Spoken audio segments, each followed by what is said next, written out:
On one fine spring day in 2008, my life changed forever. I was walking to work when I was hit by a car at high speed.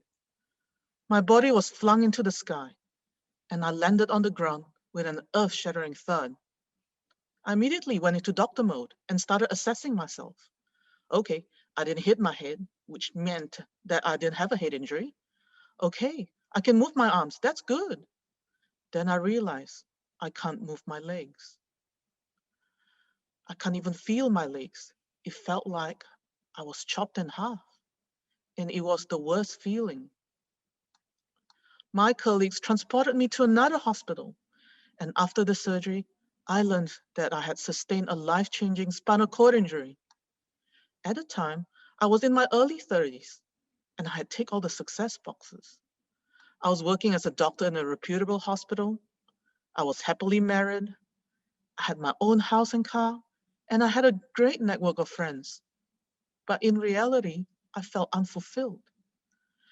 I used to beat myself up for making the tiniest of mistakes. I didn't listen to my own needs when work got busy. I did my job on autopilot, running around from ward to ward, doing my charts. I even scolded myself for needing to use the bathroom. I actually wish I had a catheter. Then I wouldn't have to stop working to pee, right? So then there I was, a patient on the other side of the healthcare system. And this time, I really did have a catheter. I felt like a pincushion with drips on my arms and a feeding tube up my nose. I had never felt so vulnerable, so broken, helpless. As a doctor, I was programmed as a lone ranger. I wouldn't ask for help because that meant that I was weak, not capable, dare I say not competent, which made me feel isolated, disconnected, and helpless. Now, as a patient with a severe injury, I really needed help. For months after my spinal surgery, I used all of my willpower and tried my best to move my legs, day in, day out, but I couldn't. I felt defeated. I felt such intense grief and loss following my injury. Will I be able to walk again? Will I ever be a doctor? Will my husband leave me? Will I ever have kids? If you have suffered a loss or been through a traumatic event, you know how easy it is to blame yourself for your accident, how it feels to have everybody look at you with pity, to feel sorry for you. It makes you feel sorry for yourself. My self-worth, which was already low at that point, plummeted to the very bottom.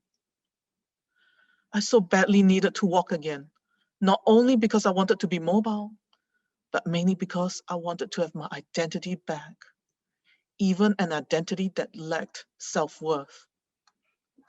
One day, I heard about Project Walk, a center for spinal cord injury recovery in San Diego.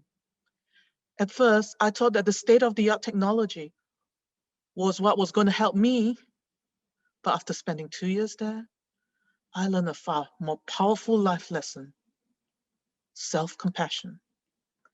See, my experience to learn to walk again was the exact opposite of my life as a resident doctor. Instead of being on autopilot, wishing that I had a catheter to not think about going to the bathroom, I had to be mindful of each step I took. Instead of being a lone ranger struggling to seek help, I connected with fellow spinal cord injury survivors, bound together by our common humanity and our common suffering, being spinal cord injury.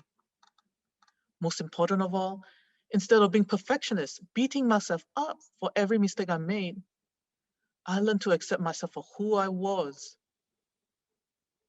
Mindfulness, common humanity, and self-acceptance.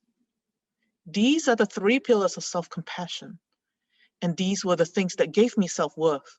Not walking again, and definitely not the initial success I had earlier. After 2 years spending 5 hours every day doing physical therapy at Project Work, I learned to walk again. I was over the moon at this point, and I went back to my job in Australia, happy, enthusiastic, and ready to tackle new challenges. But my happiness didn't last long. My medical colleagues were very skeptical.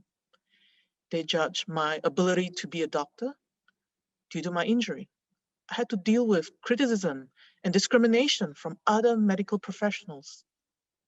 For example, one of my ex-boss told me that my medical knowledge has deteriorated as I spent 2 years away from work.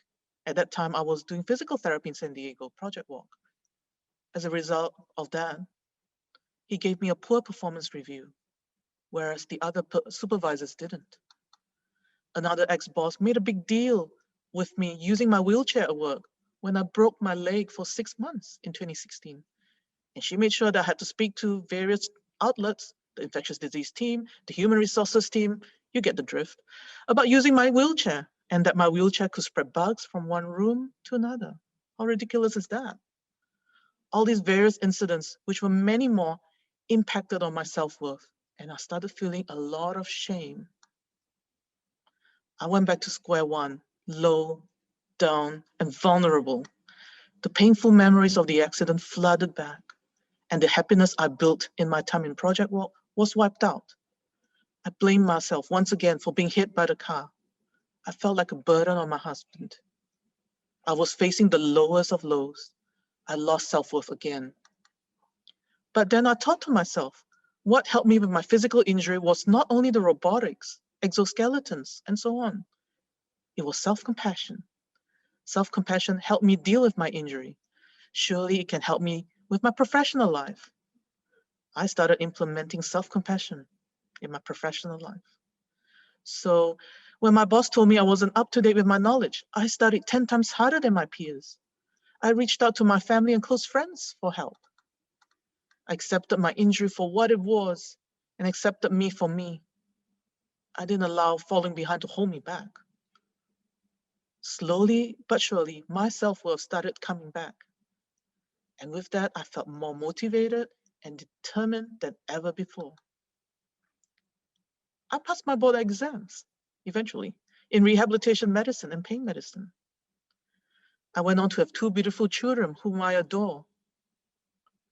I built a beautiful life from something that was traumatic and sad. I became a formidable force in my family and friends, in their lives. I also became more influential around my medical colleagues, who eventually learned to respect me. And most important of all, I learned to respect myself. My life changed completely from the inside out. And it turns out that this realization, which I stumbled upon accidentally, is backed up by research. Studies indicates that self-compassion leads to increased productivity.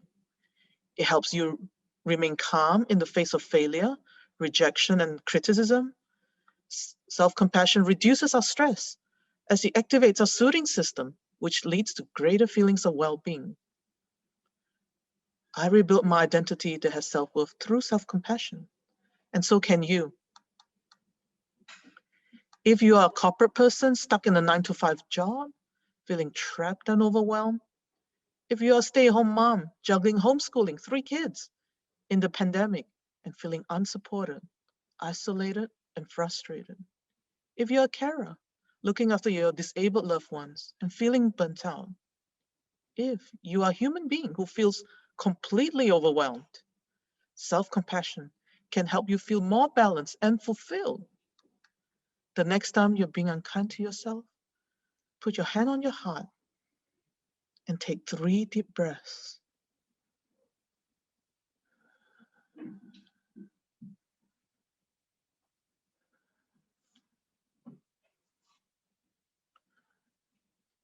Much like cuddling a newborn baby, isn't it? This will give you a renewed feeling of warmth and joy. It only takes 10 seconds, but it could save your job, your marriage, or your life.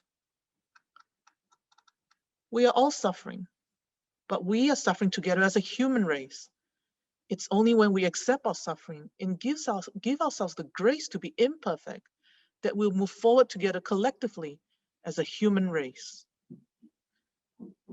The sooner we each develop self-compassion, the sooner the world can heal itself. Thank you so much.